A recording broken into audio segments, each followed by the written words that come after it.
How's it going? Okay, I thought I was live here. This is always fun.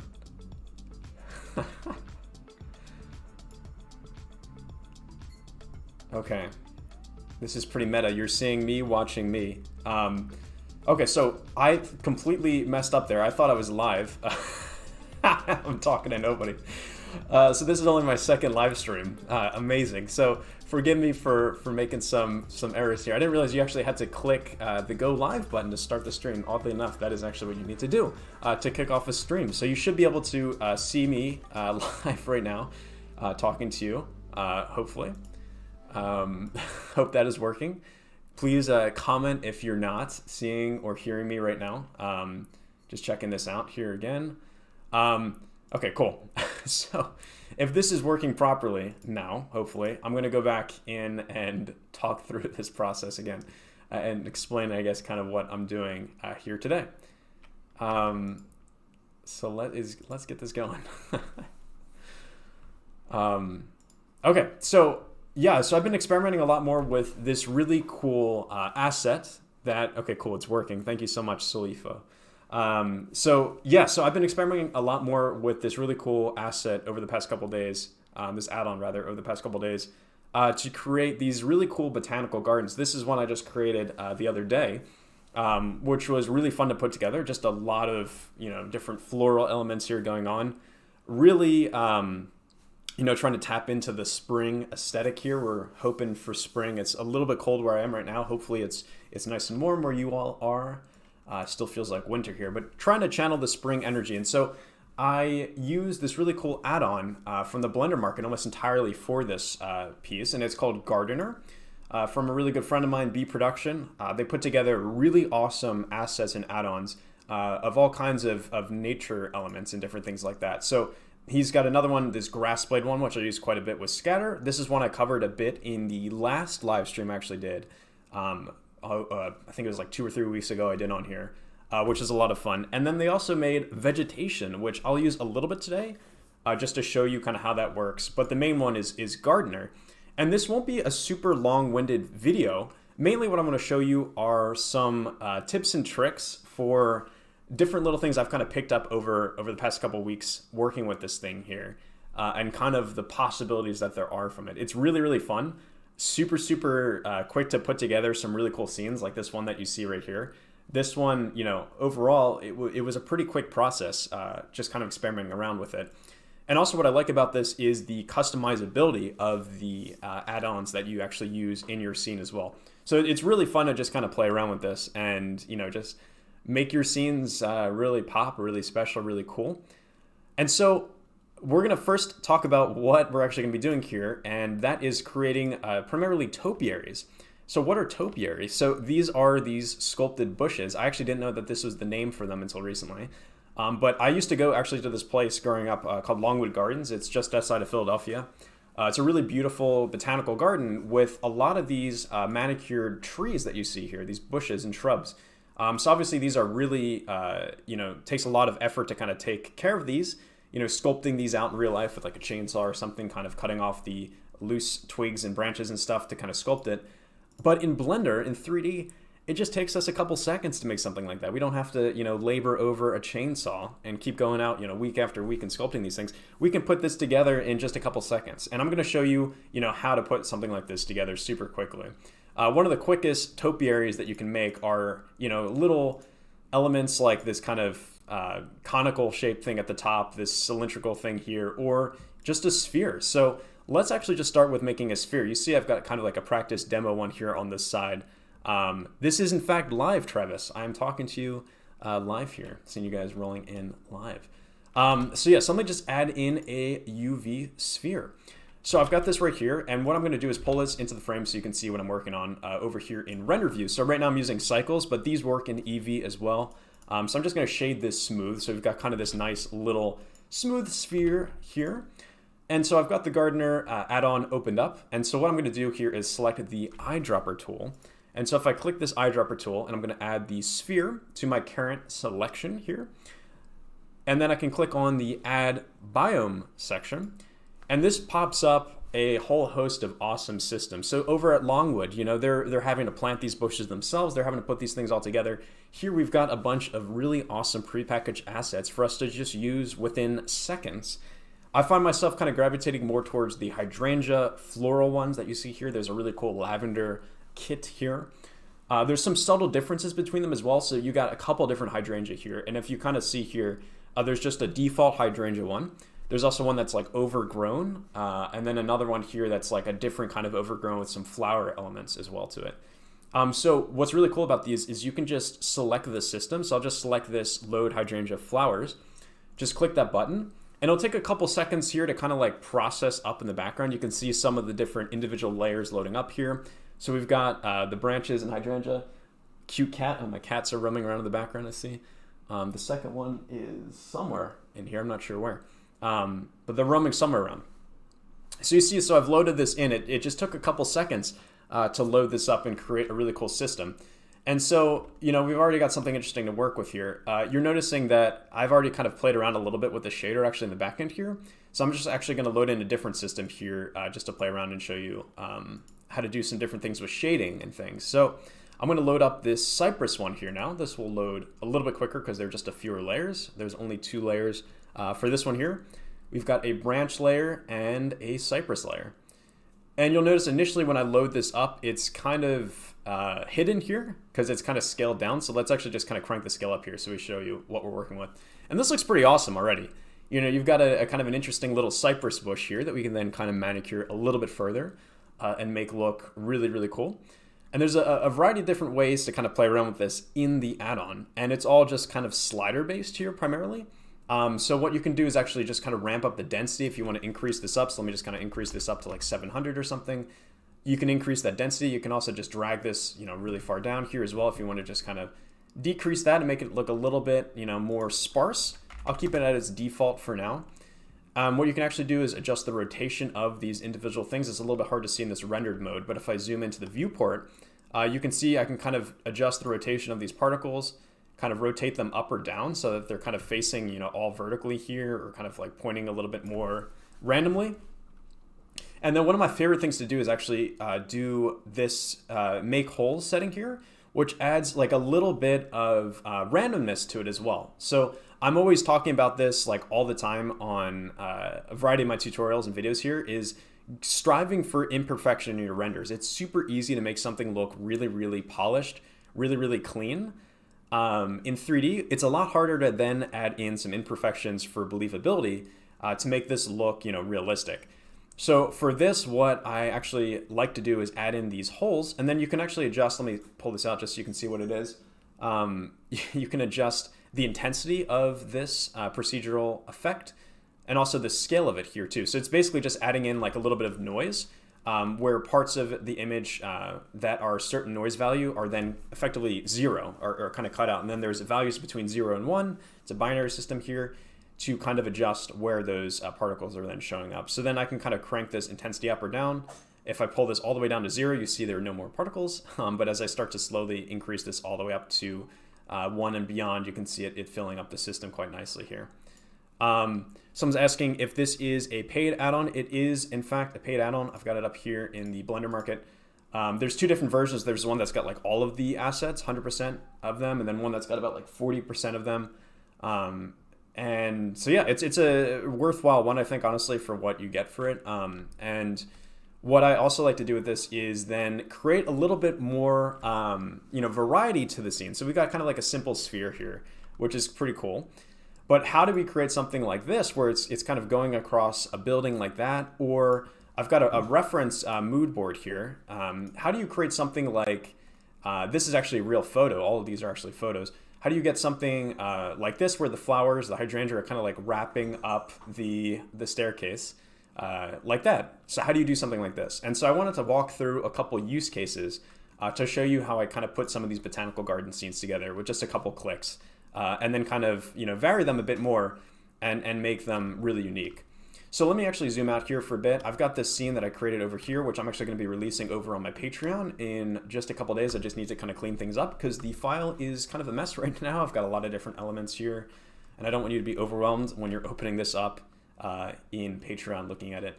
But what I want to first do is actually show you how to make, a staircase looking effect like you saw in my reference mood board here, where you've got these, hydrangea flowers kind of wrapping up the banister of the staircase. Or I think this is like a better example here. You get a really nice view. You see them, kind of going up along the staircase and following the curvature of it.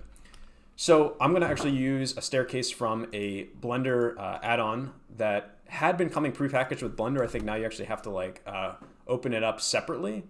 But it is called Blender Kit, and it comes with a bunch of these free assets that you can use for ArcViz for your projects. And I tend to like to use these to populate my scenes so I don't have to keep modeling every little subtle detail in my scenes. There are just so many different things to kind of put together. I like to model some of the stuff that you see.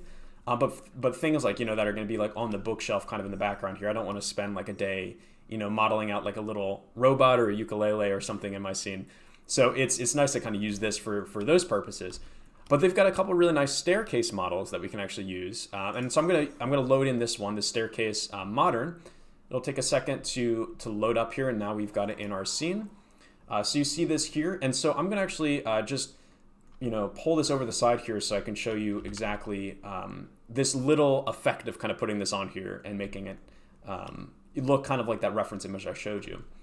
So if I have this staircase here, I'm actually going to click on the handrail here. So you see this is like a separate object. I'm going to tab into edit mode.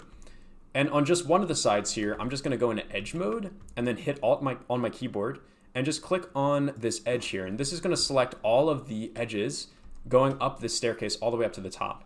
And so what I can now do is actually just duplicate that. I'm just going to hit Shift and D and then hit P on my keyboard to separate this as a selection. So what this does is it brings it over to its own object. And so if I pull up my spiral staircase, you now see two different objects here. You got this railing handrail and railing handrail 01, which is the little edge selection here. So if I tab out of edit mode, you see we've got this little handrail selection here. So what I'd like to do at this point is convert this over into a curve. So we take this from a mesh, and now you see it's actually changed the little icon that was here. Originally it was an upside down triangle. Now it is this kind of curve looking thing. And hopefully my head is not blocking this. I'm going to try to scroll down here. Let me just actually collapse this menu here so you can actually see this a little bit better. I'm going to go down to this curve option here, which is this green little curve thing here. And what you can actually do now with this this edge here is give it a little bit of a bevel. So we can give it some geometry. And so I can actually have it on its default bevel round profile here. And I'm just going to crank up the depth. And now you see we've got kind of this pipe looking thing here going up our staircase. And by increasing or decreasing the size of that depth, you increase or decrease the size of that radius of this pipe here. So you see I'm kind of going for value of around there. That looks pretty good to me. I'm going to increase the resolution of it just a little bit more here so that it is a little bit smooth on some of those turns around like that. And now that it looks pretty cool like that, I'm actually going to convert this back into a mesh so then we can actually scatter on it. I'll shade it smooth so that it looks a little bit better like that. And then I'm going to add in some subdivision here because, again, this is looking a little bit too smooth for my liking. And if I look at the reference image here, oops, that is my OBS Studio. If I open up and look at the reference image here, you see that this is kind of like uneven going up the stairs. There are parts where there's kind of gaps in the flowers. There's parts where there are, quite a few flowers, really dense, really packed in there. And so I want to kind of capture that with this here. And one of the best ways to do this is just add a subdivision on here, give it a little bit of subdivision, and then open up a displace modifier, hit new, and then I'm actually going to go over and make this a clouds.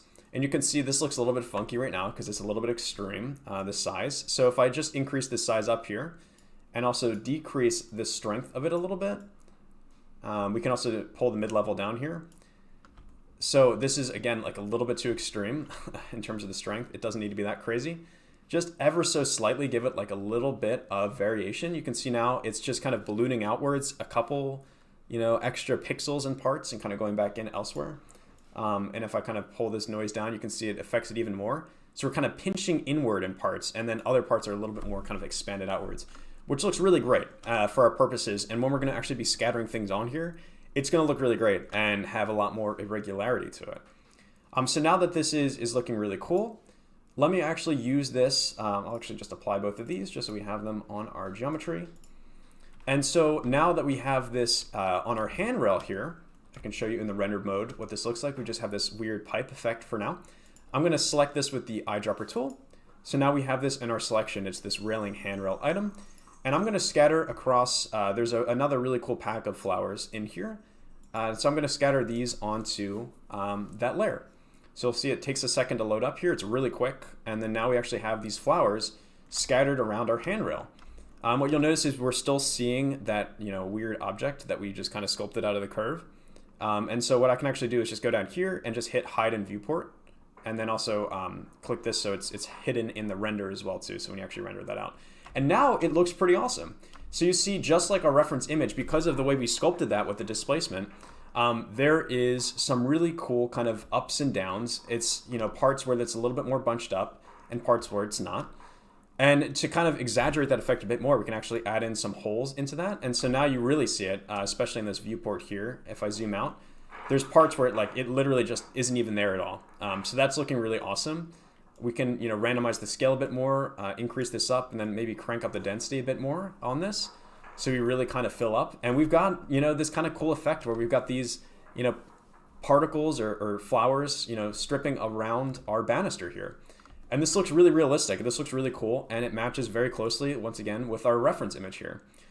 We can do a little bit more with this too if we wanted, adding in some other systems here. If I kind of select this side of this, little banister here, maybe we can scatter some particles there as well. So that is an option too, to do some cool kind of effects with that. But just like that, we've already got some really cool effects onto our scene here with this banister. Sometimes what I like to do is open up another one of the the add-ons by the same creator, which is called Vegetation. And they've got a bunch of different kind of climber models and stuff. And there's some that look kind of similar to the flowers that you see in here. And so kind of to plug up some of the holes and make this a little bit more realistic, you can add in some of these little trees here. So I'd add in this spirea into the scene, which is currently over here. If I kind of pull this over, you can kind of add this in to kind of plug up some of these holes. Maybe I kind of scale it down, scale it up a little bit here, and then kind of pull it in there. And now we've got this kind of effect where you see it kind of in the staircase as well with this. So it's kind of bunched together. And if the colors aren't kind of matching up one-to-one, you can actually go in and modify the colors that you see here in this asset as well. And the way to do that is when you actually import in something with the Gardener collection add-on, it adds in a whole bunch of these sub-collections here. And one of the ones down here is this one called instancing collections. And this is actually the objects that are being instanced, obviously as the name implies, across your mesh that you've selected. And so I'm going to look for the one that I used in this scene here, which was this Nerium oleander, which you see right here. So I'm just going to reactivate this collection for a second. And we can actually go down and click on these objects here, which are now unhidden in my scene. And if I go over to the shader editor, you can see that it has a couple different materials that are added on here. And so it has a leaf material, a trunk material, and a flowers material. And if I click on any of these, you'll see a really simple looking textured setup here. If I kind of just pull this up a little bit more, you see the way they've organized this is into just a nice slider based shader editor. So you don't actually have to deal too much with the spaghetti of nodes that we have here behind the scenes, making this texture look the way it does. And so instead, if I zoom in on here, hopefully the resolution of this pulls up well when I zoom in here, you can see a couple different sliders. And I just want you to watch these flowers as I adjust these. So if I increase the autumn slider from 0 to 1, you see it's actually adjusting the color of these flowers as well. So we've kind of got this nice, yellowish looking effect, which, matches some of the references that we're seeing. Here we've got kind of these orangish flowers. These are a little bit pinkish in hue. These are, pretty clear white, but it's really quick to kind of adjust that like that. You can also, use a spring one, which, adjust actually the size of them themselves. They kind of look like they're almost just little new buds just kind of budding out for the first time here. So that's kind of fun to play around with too. You can adjust things like the translucency of these as well. I encourage you to just kind of play around with these sliders and see how they work. Another one that I really like as well in here is actually varying the leaf cut here too, so you can kind of just show how much of these are displayed or not, like that pretty simply, which is really fun. And this one actually here, random saison, And this is still in French for some reason. The creator of this is actually French, but this means seasons in English. And so what you can actually do is cycle through all of these different seasons that you see here. And so what you can actually do is just crank this up from 0 to 1. And now you see it's actually adding in a nice kind of spectrum of these colors from the really nice bright summer ones that we had by default, some kind of the newer buds of spring, some of the fall ones, and then spots where there's actually none, where it's kind of like winter or winter scene or something like that. So it's really nice to kind of do that and mess around with that saison slider too, to get some interesting effects with what we're seeing here. And I mean, look at that. So if I zoom out here and we place this in a scene, something like this here with the staircase with the flowers, if we place that in the scene like that, this is going to look fantastic. And it really adds just so much extra detail to the scene with just a couple clicks, making this happen. And, this is something that I just kind of discovered by experimenting around with some of those curves, creating those into bevels and making this into like a 3D object. It's a really fun process to do. And I just encourage you to just kind of pull in whatever shapes and stuff that you want to kind of make these into little topiaries or little floral, staircases or high rises or things like this. I actually wanted to show you kind of how I did this scene here as well. I have this up as a separate blend file here too. And so what you see here is this building. I actually didn't model this building. I did actually release last week on my Patreon a whole collection of these really cool, let me pull up what it looks like here. I actually sculpted a whole bunch of really awesome architectural assets in Blender. So I made like a bunch of really cool columns and stained glass and archways and stuff like this that you can just drag and drop and kit bash in your scene. So it's just a couple of these, and then you can just use an array modifier and kind of stretch these out across your scene really simply. I released a whole bunch of these over on Patreon for you to use in any application that you want for your projects. Have at it. It's a lot of fun. I'm hoping to make more of these too. It's a really fun process of sculpting these out. So usually I would make something like that for this, but for this one, I kind of wanted to focus more on the Gardener asset or the add-on and building out the scene. So I actually just used a model from Kitbash. This is, I believe, from the Victorian collection.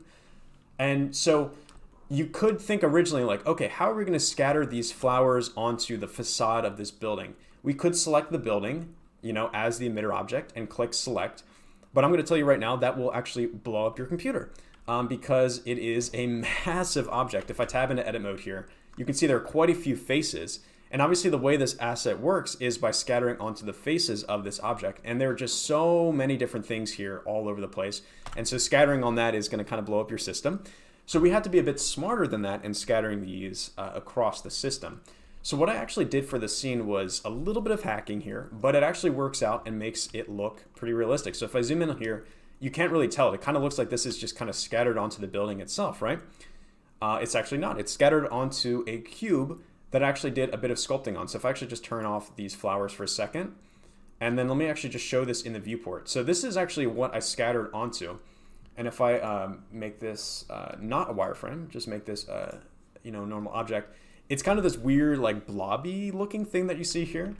So this actually started out as a cube. If I tab into edit mode, you see it's a subdivided cube, and I actually have like a displace modifier like I did before attached onto it with that cloud texture just to add in like a little bit more of kind of blobby detail to this to make the scene what it is.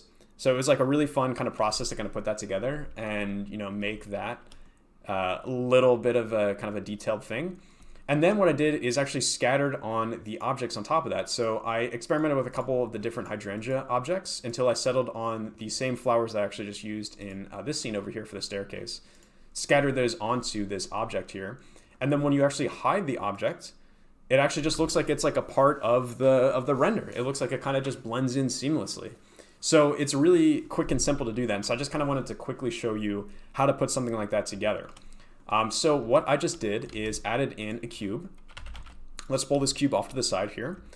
And so I'm just gonna add in immediately right off the bat a subdivision surface modifier, and let's add in a level of detail of 3 subdivisions in the viewport. And I'm just gonna tab into edit mode here, and I'm gonna just scale this out along the x-axis. And I'm just gonna add in like a little bit of a cut here using Control R. This just adds like a loop cut onto it, And as you see, as I pull this over to the edge, it kind of smushes this up to the side. You can do the same thing over on this other side to kind of push that over there too, but I'm just gonna kind of leave that blobby for now. And then what you can kind of do is, I kind of tried to match the profile of the facade of this building. So what I did is I just like would hit E to extrude this face and kind of pull it out here, and then hit G to kind of grab and kind of bend it. It looks really funky right now, kind of looks like a hot dog or something. And you know, you can kind of just like pull this out and just kind of move it around. So it's kind of like bending up and down. You can also add in like an additional loop cut here, and then under the bottom, I'm actually just gonna go to face mode, click on this like bottom surface here and like pull this down. So it kind of looks like it's, you know, growing down this side of this facade here. I'm just gonna add in like another loop cut here, and then we can kind of just like play around with this and kind of like move things around to get it to a little bit more irregular. Like right now it looks like pretty uniform, which we don't want. Like like I've just been talking about before, we want irregularities in our mesh just because it looks more realistic. Like if you go outside and look at a bush, it's like, unless it's been super manicured, which I guess these topiaries, they often are, it's, you know, gonna have some imperfections, it's gonna have some kind of weirdness to it. So I like to spend some time here really modeling out these like little subtle details and making things like look a little bit more, you know, kind of blobby, irregular, and just kind of have fun kind of putting stuff together. Sorry, I missed a couple things in here. Someone said, you must have a super good computer. Mine would have already blown up. So yeah, actually for this particular add-on, I feel like it doesn't really blow up unless you're really trying. Like I said, if you scattered on that building, it would explode. But for right now, it's pretty manageable for something that's like not very, you know, high poly. Like this is pretty low poly, and if I shade it smooth, it looks, you know, fine for the purposes of our render. Just got Gardener, was looking for more flower types since I already have Scatter and Grosswald. Yeah, I'm always on the prowl for new add-ons. I happened to stumble upon this one a couple weeks ago and just been having a lot of fun playing around with it. So I'm always looking for new things. And I saw someone asked or said here, Hexo, I love your videos so much, but all the add-ons are so expensive. It is too high for my currency. It kills me not being able to follow your tutorials. Yeah, I know. I try to find as much as possible free things for you to use. There are just some really awesome add-ons to get. Sometimes to kind of really enhance your renders. It's better than the alternative, which there are some assets out there. Let me pull this up. There are some that are just like incredibly expensive. So for example, if I just go to like Turbo Squid, you can buy, you know, like individual plants, you know, something like this. This is free actually. So if you want to grab that, that's free. But getting like this plant collection alone is $84. This one's $144. This one's $35, $100. So it adds up when you're just trying to buy like literally an individual bouquet of flowers, $35. So what I really like about a lot of these add-ons for Blender is that like you get like a whole bunch of these things. Obviously you do have to pay for it, but you get a whole bunch of these things like all packaged with a really nice scatter system for a lot of these, all kinds of really great parameters, all built into Blender. So I feel like, I don't know, it is like you are paying for it, but honestly at the end of the day, I feel like it is worth it. It just really improves the quality of my renders, not having to like dig through so much stuff to find all kinds of different assets and stuff like that. And so it's really quick and simple to do a lot of this stuff with just some of the assets and add-ons that come with Blender. Again, these do have like lower cost versions. Like this one has like a lower cost version. And then same thing for like other ones. Like Botanical actually just released a new kind of like free version of their add-on. So if I pull this up, for example, here, it's $1 here, but I think on Gumroad it's free. I'm not sure if you're allowed to like list things on for free on Blender Market, but there's like a free version of this, so you can actually try this out. It doesn't obviously have like all of the assets like compared to the full version, but it's got like a whole bunch of really great ones that you can still use. And so I encourage you to, you know, dig around with something like this. Grosswald also, I believe, has like a similar trial thing. Scatter, I think, has this as well. So you don't obviously get the full effect, but you can kind of make do for a lot of these with just a couple of the assets if you want to kind of play around with it. If you don't want to, you know, shell out the full price for something like this or the full price for, you know, Gardener or something like this, you can kind of go for one of the smaller versions. Though I do encourage you to, you know, make the investment. I think it's worth it for a lot of these things. So yeah, someone was asking, why don't you use the same displacement technique for this mesh? Yeah, so I would do that for this mesh. Actually, you could probably select the edges individually. So let me actually just hide this one for a second here and turn this off. And then, ooh, this is still showing. So let's actually try that out. Usually what I like to do is just create one of these block things because you have a little bit more control over kind of, you know, shaping this out, sculpting it out.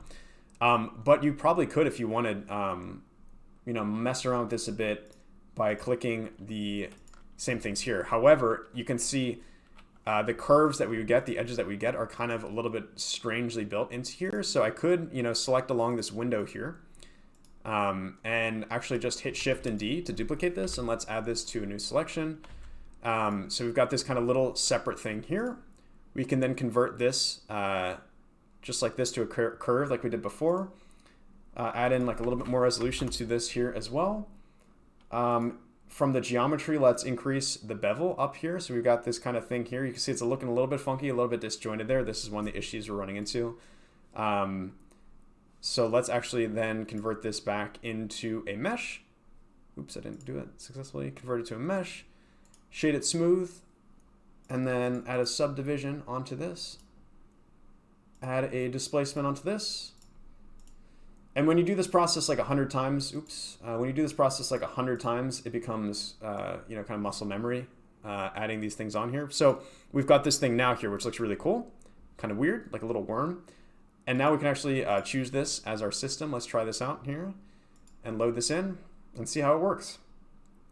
So this is, I guess, like the first technique. So you see that actually wraps like pretty well along the window. Let me just turn off the branches here. This actually looks pretty cool to begin with. And I can kind of ramp up the scale quite a bit more here if I want. And then pull up the randomization, add some holes in there. Kind of mess around with the noise modifier. So that is actually a pretty good start. So, you could use that same technique as I used for the staircase like this. But what I actually kind of like to use a little bit more is this object that I have right here, this kind of funky looking thing. And what I'm actually doing is going to go to top-down mode, and I'm going to tab into edit mode like this. Let's actually add in, first of all, let's just add that subdivision surface modifier onto there.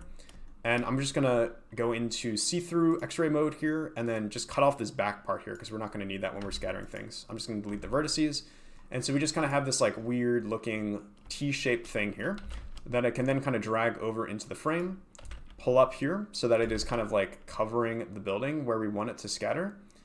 So we've kind of got it like that right there. So this is where we're going to be putting our little system. And now we can select this as our object. And I'll add in let's try something different. Let's try the lavender one, for example. So let me add in the lavender. Take a second to load up here. Felix, thanks so much. Love your Instagram. It means a lot, man. I always appreciate your feedback on here. It always means a lot to me to know that you guys are enjoying the stuff that you're seeing. Always having a blast making new things, putting out new content. And I try my best to make new tutorials on here as well. This is kind of a way for me to do a little bit more informal tutorials, just kind of talk throughs of these different things, which is a lot of fun. I think I've been trying to do a little bit more of these live streams just to kind of interact with you in a different way beyond just, putting out a tutorial. I think it's fun to kind of have a little bit more engagement with these. And yeah, you bring up a good point, Guillaume. You say it really depends on the camera position in order to avoid object collision visible inside the render. Yeah, so you can see here, it's actually like clipping a bit through this building here. So if I wanted to kind of change this out a little bit more, I could just go into vertex select mode here, hit on proportional editing, and then kind of like pull this whole section out so that it's not like intersecting with that geometry. Though honestly, at the distance that you're seeing, it's really not like noticeable, I feel like anyway. It kind of just blends in a little bit seamlessly with the whole scene to begin with.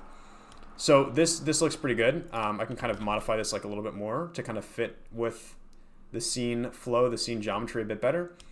But already this is looking pretty nice. So let me go back in and kind of modify this a bit more. I'm just going to turn down the density a bit here and then ramp up the scale quite a bit. So let's like add in like a little bit more scale to this, randomize the scale of these objects.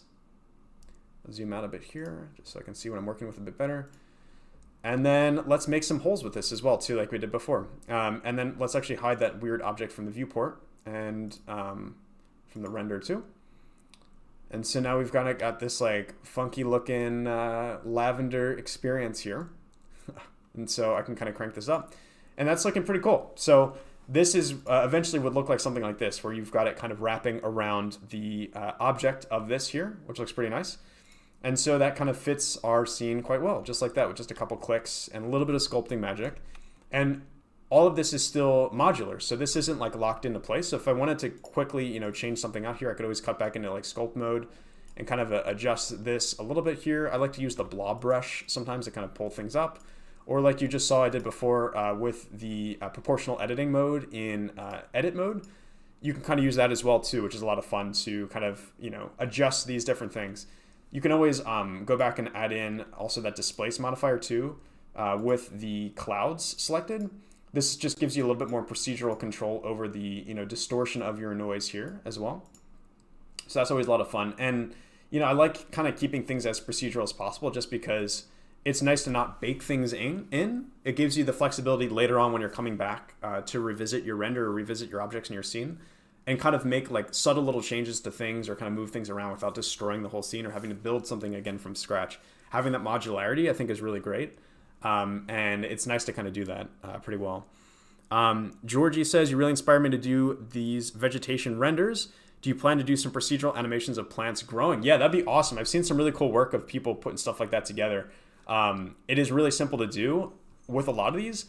And what I like about some of these new add-ons as well too, Scatter, for example, has this really cool feature where they do wind waves and wind turbulence, kind of like effectively making it look like a simulation, just using some simple modifiers. And so you can actually make like really cool animations with this. And I actually did a kind of fun animation with this recently for a project. Let me see if I can pull this up here in the background.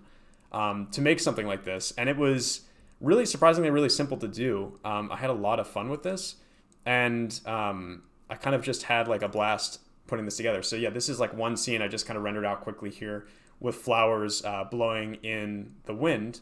And so hopefully you're able to see that. Hopefully that came up, or maybe not. But yeah, so it's really quick to kind of add like a little bit of like wind modifier. Yeah, there we go. Okay, cool. It came up. Yeah, so it's really nice to do that. A lot of these assets and add-ons have that as well. Some of these vegetation ones that I've added in here also have this thing too. So you can add in like a light breeze animation to this as well. My scene is very cluttered, so the playback's going to be really slow for this, but it's got some kind of cool effects that you can kind of adjust and tweak around here to look really cool and make it, a little bit more animated in your scene. I tend to do like a lot of still stuff, like still renders and things that you see on my Instagram. Like all the content that's there primarily are stills and things like that. Though I've been trying to experiment a bit more with animation. The one issue is render times. Whenever you start adding in like a bunch of particle systems, it really slows down your system, obviously, and your render times are going to be a lot more severe. So what's nice about some of these assets is that they aren't super, super dense, and you can also optimize them for your scene too. So with Scatter, for example, they've got these really nice, I've got actually a couple grass systems added in here. And for all of these, I actually scattered them on this really massive plane that you see here. And I was able to actually control the distribution by adjusting its visibility in the camera optimization. So effectively what I did here is, clipped it so that if I go from top-down mode and look at here, you see effectively like kind of where the camera is looking is where it's populated in the scene, and everywhere else outside that is not going to fill that out. So if I was to, crank this up or down, you might not be able to see it because it's kind of slow rendering here. It actually was affecting the positioning of these particles in the scene, which is really cool. So I was able to optimize it that way, so I'm not rendering in places that aren't even visible in the camera. You can kind of go even further and actually kind of use vertex painting and adjust where these are using like these culling masks. So this is super simple as well too. I talked about this in my last live stream. You can add in like a vertex color map and just really quickly paint through and make these look really great. So that's what I did ultimately to make my final scene that you see here. Is I did a little bit of masking to optimize my scene, and this rendered in just a couple minutes. I think this took, I rendered this at pretty high samples just to kind of kill some of the noise.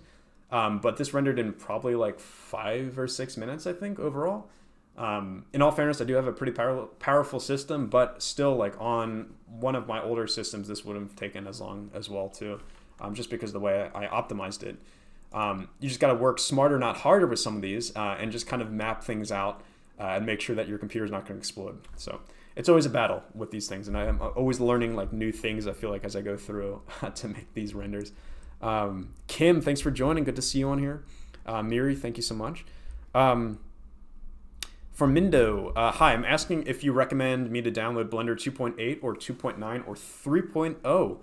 Yeah, so I'd actually recommend you download the most recent build of Blender if possible, just because they're always making new tweaks to optimize the software, and it always has these like incremental changes to the render speed as well. So if you download one of the latest versions, for example, I think 3.0 is the latest one that just came out, the render speed on that is much, much faster than 2.9 even. And so just trying to stay up to date with that is, I think, good to do. They're always making updates. I feel like I get behind sometimes with the updates because there's like a new one I've already missed somehow. Just because of the pace of Blender, they're always developing new things so quickly. But one thing I will warn is sometimes, as someone had actually pointed out, I think in here, who said this? Yeah, Lucidbox. I've updated to 3.1 Blender and none of Groswald and Botanique work properly. So yeah, the one issue sometimes with updating is some of the add-ons haven't been adapted yet. And I actually talked about this in my last live stream with Quixel, actually, Quixel Megascan. So I use this quite a bit for importing stuff into Unreal Engine, also importing stuff into Blender as well. You've got like a whole collection of really awesome like surfaces and different materials and stuff like that. As it currently stands, I'm not sure if they fixed this since I've last seen this. I haven't seen any updates, but what happens is actually when you import a material into Blender, all of the sockets are plugged in incorrectly initially. And so you actually have to go and fix things. So initially when stuff comes in, for whatever reason, at least on my version, I'm not sure if this is different for other people, the normal for some reason is like plugged into the emission or the alpha or something like that. There's like a crazy clear coat for some reasons, which makes the material look somewhat like transparent. And then the roughness is plugged into like, I think the specular, if I'm not mistaken. So what I always have to do is when I import new materials, I always like make sure that all the nodes are plugged in properly. And you can usually tell pretty quickly if like you're importing, something that's like a rock and it's looking like shiny metallic, the nodes are plugged in wrong. So just take a second and go through and fix that. So at least for right now, that's broken on my end. I'm not sure if that's going to get fixed soon with the newest updates with Blender. Sometimes Quixel is like a little bit slow to make those changes, but just keep an eye out for that. They'll probably eventually fix that. But yeah, that's the one caveat I think for downloading the latest versions of Blender is sometimes it breaks. But generally, it will work much better. The render speeds will be much faster than you would have in other stuff. But yeah, so I just wanted to kind of quickly go through that Gardener add-on. And again, there's like a ton of other biomes and stuff I haven't really even touched yet. There's so many new things to kind of explore in here. But it's kind of fun to just have at it and just kind of add new things into the scene and just make it happen. And that's how I actually built out, this scene that you see right here. I also had been experimenting over in a different Blender project, this one over here with the staircase and this kind of Parisian apartment scene, which if you're just joining now, I'm currently like working to clean this one up a bit more and release this over on my Patreon. So this will be over there in addition to some other really fun assets and stuff that I've made. I made a couple photo scans recently. If I pull this up for a second here, let me just pull this guy into the frame. Yes. So if I open this image in a new tab, yes.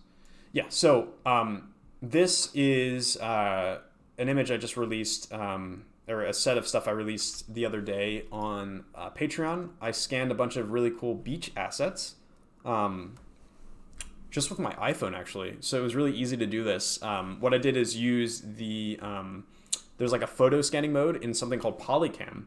And the way it works is you just kind of walk around the object with your phone and it shows you where you are and kind of starts to like map your camera position as you go around. So it's super quick and easy to just like scan some things just with the iPhone and get really good quality. Like I'm very impressed with how these came out. And I've started to actually use some of these in my scenes, in my renders. So I released a pack of 6 of these. Lots more on the way.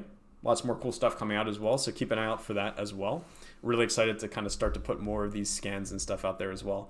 Like I said, I also like to release a lot of scenes like this. I'll strip it of some of the paid assets. A lot of stuff in here, I think everything that's in here except for the floor is actually free assets. So I can release this file to you. So this will be out soon for you to peruse. But yeah, so just quickly wanted to go through that asset. And yeah, if you have any questions, I try my best to answer stuff.